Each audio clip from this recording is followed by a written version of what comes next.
looking at number 16 on the Pythagorean Theorem homework. Okay, so first we need to evaluate what we're given. This triangle, what is the whole triangle? Yes, the whole triangle is isosceles. We know we don't use Pythagorean Theorem on a triangle unless it is right.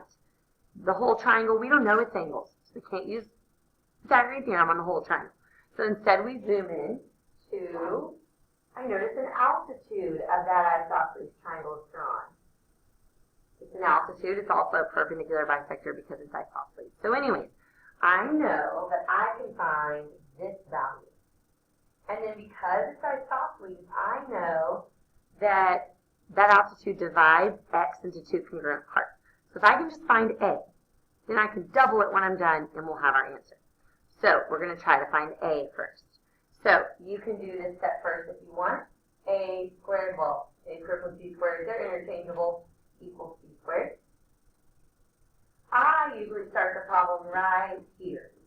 I usually go ahead and subtract them when I'm looking for a leg.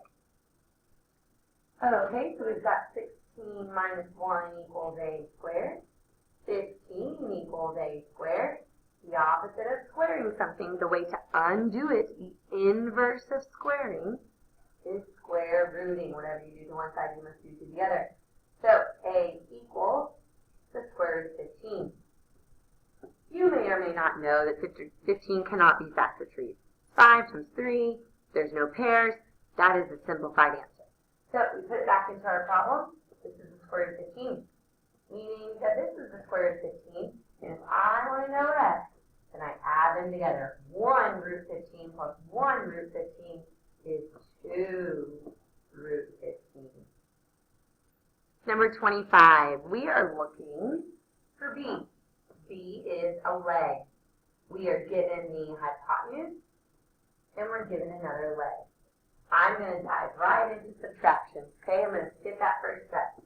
I'm going to do c squared minus a squared equals b squared. The most important thing that I did right there, what was it? What was the most important thing I just did? Oh my goodness, parentheses.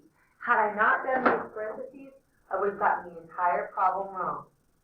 It doesn't, Pythagorean Theorem doesn't say square part of the leg. No, you have to square the entire value of the leg. You have to square 2 root 3. You can't just square part of it, and that changes your answer. 6 squared, 36. 2 root 3 squared. This is on the quiz today. Okay, 2 squared. So it's like saying this. Like saying this. There we go. 2 squared is 4. Square root of 3 squared is 3. So it's a little messy right now. 36 minus 12 equals b squared. 24 equals b squared. And you never stop right there. You have to do the inverse. Square root both sides.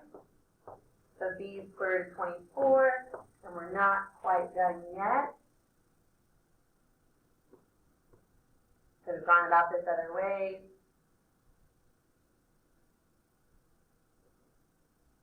A, 2 escapes. 3 and 2 are both left over. You don't add them, you multiply them back together.